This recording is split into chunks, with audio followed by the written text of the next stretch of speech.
১ ঘন্টা ব্যবধানেই আবার একটা খবর আসছে, মা দুর্গা নামে একটি ট্রলার নামখানা থেকে বেরিয়ে কেন্দুয়া দ্বীপ দিয়ে ও সমুদ্রের উদ্দেশ্যে যাত্রা করেছিল মাছ ধরার জন্য।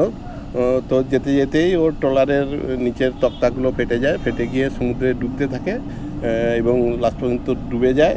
তো তাতে ১৬ জন নাবিক ছিল, যাতে যারা যারা যাচ্ছিল পাশ দিয়ে তারা সমস্ত নাবিকদেরকে উদ্ধার করেছে এবং তাদেরকে উদ্ধার করে আনি, যেহেতু সমুদ্র উত্তাল আছে তার জন্য।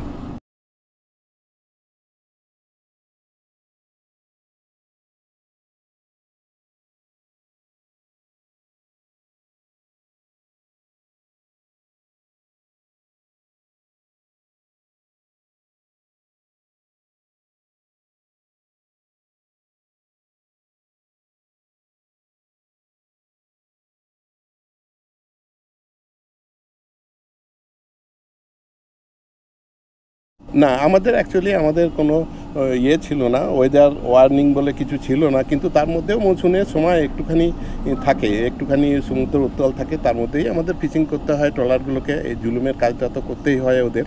তারপরেও দেখা গেছে যে কিছু কিছু ট্রলারের হয়তো একটু মেনটেন্যান্সের ইয়ে থাকে বা কোনো কারণে বুঝতে পারে না ট্রলারের কোন জায়গাটা উইক হয়েছে, সেই জায়গাটা ফেটে যায়। তারপরে ওইগুলোকে এই সব অ্যাক্সিডেন্টগুলো একটু আধটু ঘটতে থাকে। আর মৃতের খবর পাওয়া যায়নি, প্রত্যেককে উদ্ধার করতে পেরেছে আমাদের।